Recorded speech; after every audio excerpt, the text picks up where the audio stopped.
Ravens' house in Baltimore, and double-C teams can't get out of their own way, and certainly the Ravens had their problems in Tennessee. This guy is no stranger to the problems of the National Football League. He is our head coach here at WNST on behalf of the Living Classrooms Foundation, and, of course, our Super Bowl champion 35 head coach. Welcome Brian Billick back onto the program. He is Coach Billick out on Twitter. And, Coach, Ravens get 2 weeks of downtime here and have something I don't think you ever had, which is some sort of favorable second-half schedule and a bunch of backup quarterbacks. But this was a very, very tough one to lose with the defense out on the field and allowing the bleeding to continue. Yeah, I mean, as the game was shaping up, I thought, okay, this is going to be a classic Raven game when they got it to 16-13, defense playing well. You're getting within the range where Justin Tucker can now impact the game, and you were going to get a good win on the road. And then the defense really played well all week, all day long. Let Marcus Mariota and that group just literally, go up and down the field and throwing and running the ball, which is tough because you put that on the defense, but then by the same token, they had held up well all game long. So, that's really the challenge. They got a little time to get healthier now. And you're right, that schedule, the fans need to hold on. Let's remember now. Yeah, it looks like they're moving into the wild card division. The hard thing about that is that a bunch of teams in that division, I'm talking about the wild card, whether it be Jacksonville or Tennessee or maybe Oakland, that the Ravens have lost to. And that head-to-head, that could be a little problematic. But you look at the schedule, what are the last 3 games? It's Cleveland, Indianapolis, and there's someone else in there that, like... Cincinnati at the end. Those are the last 3. If you can't beat them, you don't belong in the playoffs. That's 3 wins. That puts you at 7 wins. Somewhere between now and then, you need 1, maybe 2 wins. That's very doable for the Ravens. Yeah, you mentioned Miami and Oakland they would have a tiebreaker with. Houston and Tennessee and Jacksonville they would not have a tiebreaker with. But that's really where we are right now is looking at these tiebreakers. And the problem really is for the whole AFC, none of these teams are very good. And you look at what's happened to Houston now with their quarterback. We play India. We're going to be playing so many backup quarterbacks here over the second half of the season that I don't think you can help but have some sort of prosperity. But then you think, well, how's our quarterback doing? Coach, give me a real assessment of where you are, Joe Flacco, in Week 9 at this point, after another week where they threw the ball 52 times and only ran it 22 times.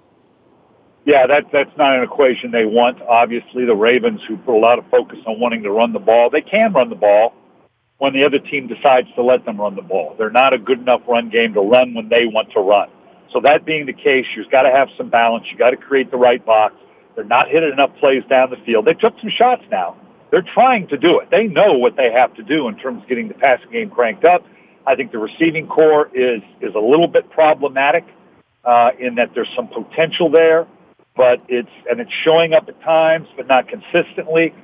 Joe, because of that, because of the offensive line, the inefficiencies in the running game, Joe's just skittish right now, and he's trying to make those throws. Ball's probably coming out a little earlier than he'd like at times, understandably so. So that's something that, doesn't mean they can't evolve to it. Let's go back to the 2012 championship year now. That was a okay team that got into the playoffs and then got hot. And Joe Flacco went on an 11-touchdown, 0-interception run, and all of a sudden something can happen. I don't know if that's going to be the case this year or not, but there's a history there. So fans should hold on to that, and we're going to take it one game at a time. But second half of the season does shape up well, but obviously they've got to firm up in a number of different things. Joe Flacco has to step up and throw this team on his back, not that he's not doing it now, and overcome some of the inconsistencies that are going on around him. He is Coach Billick out on Twitter. This portion of our WNST programming brought to you by Lee Tessier and his team at Keller Williams American Premier Realty. You can find them out there. List the house, risk nothing. His team's going to get your house sold. He is at LeeTessier.com. Coach, we talk so much about these 4th and 1s and going for it, making it, not making it. And I think the difference when you have a kicker that can kick a 60-yard field goal is Luke and I took the opposite position on this on Sunday because it was, well, you have to go for it here and get the touchdown here because you do have a kicker that can kick one 60 yards on the last drive with a second left. You got to get it within 3 in order to do that, especially when you have 4th and a couple of inches. And John and I had a very interesting back and forth at the podium after the game in Nashville on Sunday and my question was, you're the coach. Don't you always think you can make it on 4th and 1? Isn't that like part of the whole MO of being a coach in this league, saying we're going to make a yard, let's go get it. We can find a way to do that. And then you don't get it, and it really flips the game around on you when you don't.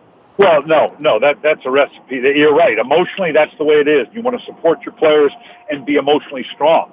But if you get drawn into that, that's like listening to the fans when they're screaming, going for it on 4th and 1, or back on your own 25 or whatever it may be.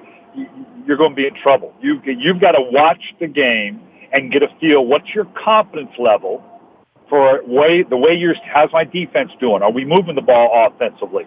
What kind of game is this going to be? Do I need, now obviously if the game gets out of reach, and you have to make those decisions that, I got to go for this 4th and 1 because I don't know if we're going to get down here again. Or now the offense has picked up. Let's remember the offense had picked up a little bit in that second half, or at least in that third quarter. And it's now, okay, well, maybe we can. Now we'll make this a Justin Tucker game. And so, and we've said it many times, it's damned if you do, damned if you don't. If you make it, you're a genius. If you don't, you're the village idiot.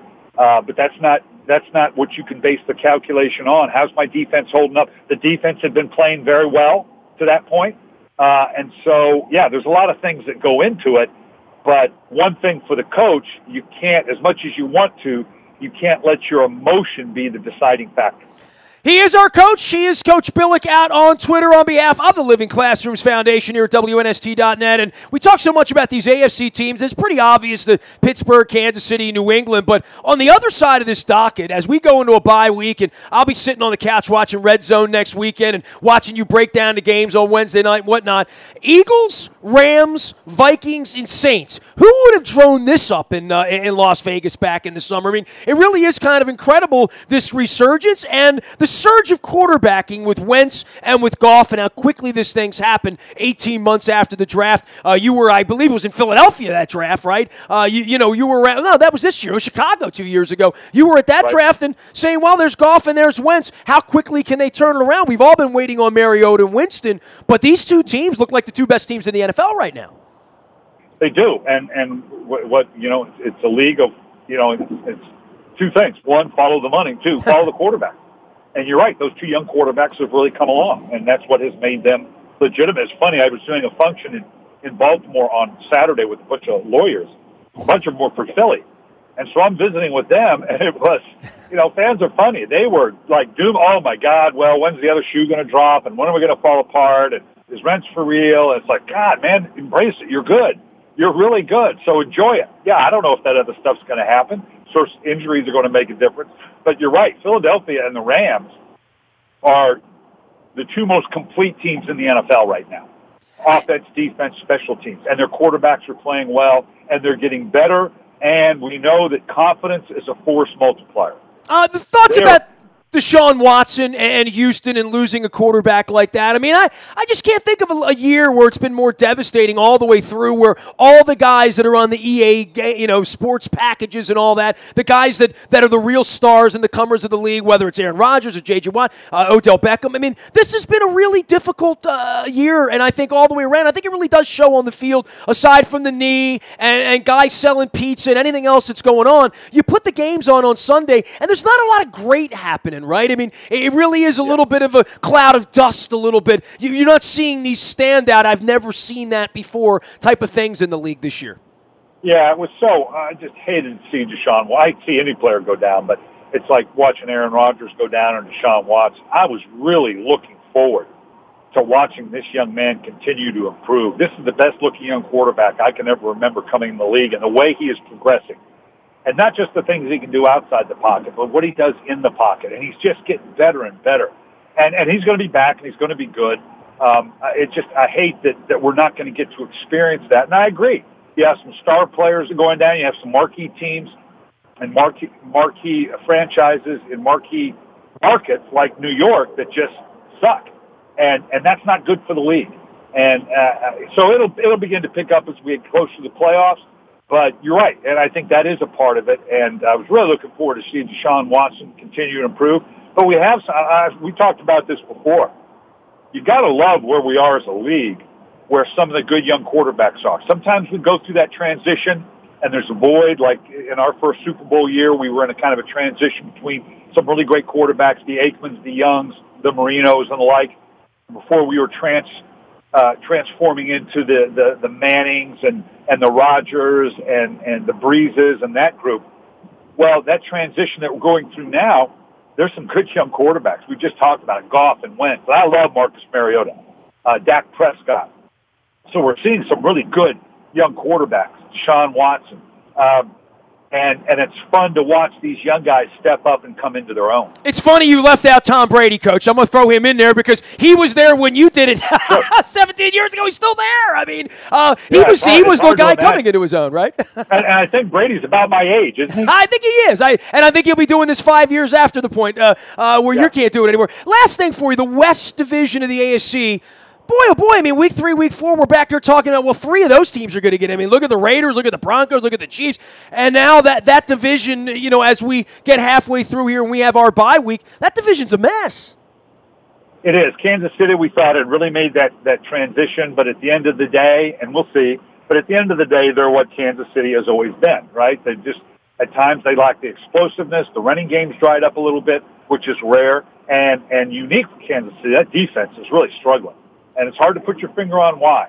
Now, they lost Eric Berry. That was a big loss. But that defense is really struggling. Denver, again, let's go to the quarterback. I mean, Brock Osweiler is what we thought he was. And he's not going to get any better. So why we're not seeing Paxton Lynch, I don't know. But they're going to struggle, and that defense, as good as it has been, can't overcome those kind of turnovers, the lack of offensive output, whether it's Trevor Siemian or it's Brock Osweiler. Oakland could kind of resurge back here a little bit, but they're still struggling on defense a little bit. You got to love what Derek Carr is doing. And who knows what's going on with the Chargers. They're kind of up and down. So you're right. We all thought, you know, it's going to come out of the AFC West. And now that's good news because, as I said, as the Ravens fans transition out of the AFC North into the AFC wildcard division, and your biggest, you know, now instead of looking at what Pittsburgh's doing, you're looking at, well, what's Tennessee doing? What's Jacksonville doing? What's Buffalo doing? What's Oakland doing?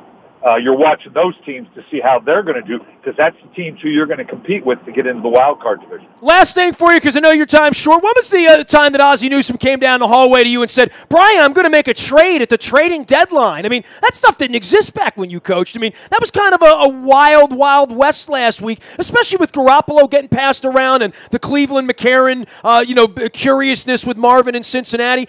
We have a real trading deadline all of a sudden in the NFL, don't we? Yeah, and the kid, the tackle between was it Brown from Houston to Seattle? That was huge. I don't know, and I need to talk to someone that knows better than I do as to why. Because normally the trading deadline was nothing, and a couple players of unconsequential would get passed around for whatever because the cap is very real. There's ramifications to it, but yeah, there was some movement, and I don't know what has changed in the environment that has allowed that, why people are doing a little bit more of that. And I think it's great. You know, we're used to basketball and baseball where it happens all the time. I don't have a definitive answer other than, you know, a specific need. The Garoppolo thing was interesting other than New England saying, look, if Brady goes down, we're screwed anyway, which kind of tells you how they view Garoppolo, which is interesting in itself. San Francisco, obviously, they've answered that question that Garoppolo's their guy. But then Shanahan getting up and saying he may not play this year. Wow. I mean, really, you think you're that bad that you don't even want to expose him to that team? So, yeah, some interesting goings-on in the NFL that way. Well, we had Jay Ajayi playing here 10 days ago in a Dolphins uniform, headed nowhere. Now he's 8-1. You and I might be sitting across from him in Minnesota 10 weeks from now, right? I mean, stranger things have happened. Coach, love you, appreciate you. We're going to send everybody out to Coach Billick as well as everything you do out on Twitter as well as the NFL Network. We'll see you next week.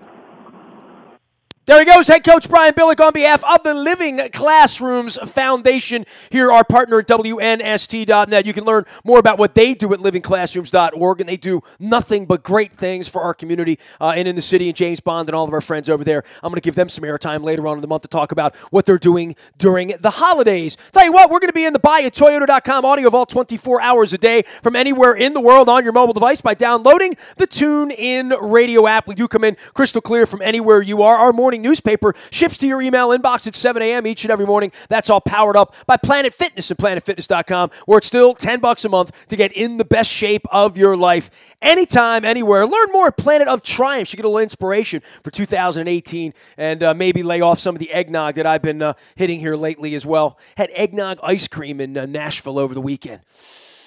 It's eggnog season. I phased out the pumpkin spice without going full in, although I will have some pumpkin pie here coming up. It's bye week around here. We're going to be doing a live show next Tuesday night with CJ Mosley here in Baltimore. It's all for Fremont Mortgage and, of course, for our friends at the Bone Marrow Registry, and there goes my hero. We'll have some more details on that later on in the week. Don't forget, any breaking news happens first on the WNST Tech Service. That is all brought to you by Coons Ford of Security Boulevard. And, of course, Dennis will be here with the SSV on WNST from 3 until 5 on Thursday, driving you home and getting you ready for Red Zone weekend for me and a little bit of a bye weekend, which I think the Ravens can use. I think Ravens fans can use that at this point. The trip out to Green Bay, we will be in Green Bay next weekend as well. Luke's going to be on the backfields at Owings Mills as we prepare for the bye, and I'm going to ramp up some baseball, some hockey, some college basketball conversation this week. We're going to go around the NFL. I got a great week of radio program for you this week with our bye week coming up. So we're going to be moving all around the league, all around sports. Also got some good book authors and some business stuff around here. So it's going to be an active week. Anything you miss here, you find out in the Bayou Toyota Audio Vault. But you can always find me on Facebook, Twitter, LinkedIn, Snapchat, Instagram, streaming live on our Facebook as well as our YouTube WNSTV channel. I am Nestor. We are WNST.net, AM 1570 and WNST Towson, Baltimore. And we never stop talking Baltimore sports.